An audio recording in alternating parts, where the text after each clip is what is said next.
এক কাপ গরম চা আপনার হাতে, এরকম সুন্দর ওয়েদার আপনি উপভোগ করছেন, আপনার বাগানে গাছগুলো দুলছে, আপনি দাঁড়িয়ে দাঁড়িয়ে তা দেখছেন, কেমন লাগবে আপনার? নিশ্চয়ই খুব ভালো। আমার খুব ভালো লাগছিল। হ্যালো গাইস, আসসালামু আলাইকুম সবাইকে, কেমন আছেন আপনারা সবাই? আরো একটি নতুন ব্লগ আপনাদের সবাইকে স্বাগত। সেদিন সকালবেলা উঠে দেখি এত সুন্দর একটা ওয়েদার হচ্ছে বাইরে, তাই ভাবলাম কেন একটা ব্লগ করব না, আজকে আমি ব্লগ করেই ফেলি। তাই শুরু করে দিলাম রেকর্ডিং। আমি দাঁড়িয়ে দাঁড়িয়ে এরকম ব্লগ করছিলাম এবং আমার বাগানের যে গাছগুলো সুন্দর করে দুলছিল, এতে আবহাওয়া আরো বেশি সুন্দর লাগছিল দেখতে।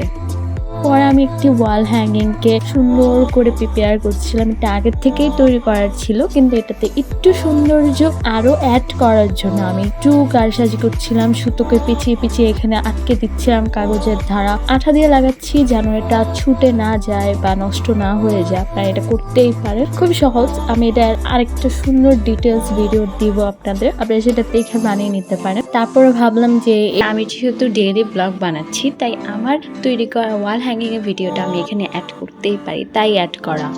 সেদিন রান্না হয়েছিল আমাদের খিচুড়ি এবং সাথে মুরগি ভুনা, সাথে ছিল এক টুকরো লেবু সবার জন্য। আর খুবই মজা হয়েছিল খিচুড়ি আমার খুব ভালো লাগে, আর মুরগি যদি থাকে সাথে আর কোনো কথাই না। কিন্তু একটু পরে দেখলাম রোদ উঠে গিয়েছে, তাই ভাবলাম যে খিচুড়ি করাটা ভালোই হয়েছে। যদি রোদ আগে উঠে যেত তাহলে তার আজকে খিচুড়ি রান্না হতো না। মজা করছি, শীত হোক গরম হোক সব ঋতুতেই খিচুড়ি কিন্তু বেশ ভালো লাগে।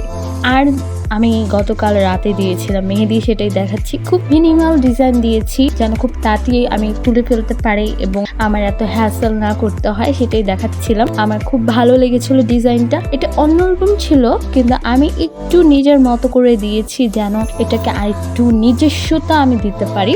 এটাই।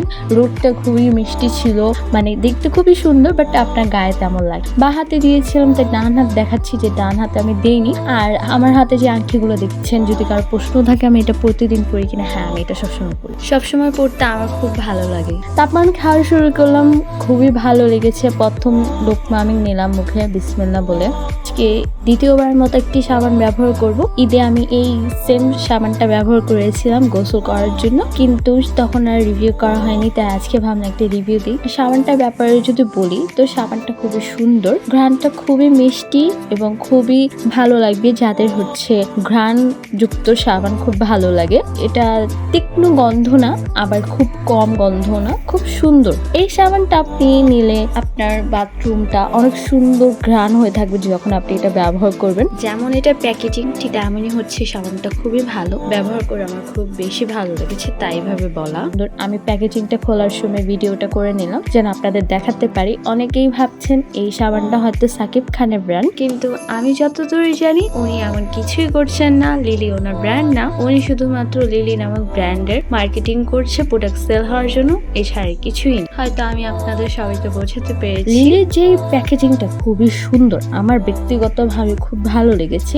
সাবানটা হচ্ছে ত্রিকোণা, দেখতে অনেকটা ত্রিভুজের মতো, আবার অনেকটা ত্রিভুজের মতো না, অনেকটা ডিম্বাকৃতির। ভালো লেগেছে সাবানটা, এর জন্য এতবার বলছি। দেখতে খুবই সিম্পলের মধ্যে গর্জিয়াস যে একটা ভাব আছে, সেটাই ফুটে উঠেছে। লিলির আরো ভ্যারাইটি সাবান যদি আমি ট্রাই করে থাকি, তাহলে অবশ্যই ভিডিওর মাধ্যমে আপনাদের সাথে রিভিউ শেয়ার করতে ভুলবো না। আজকে এই পর্যন্তই, অন্য একটি ভিডিওতে আবার দেখা হবে আপনাদের সাথে। আল্লাহ হাফেজ।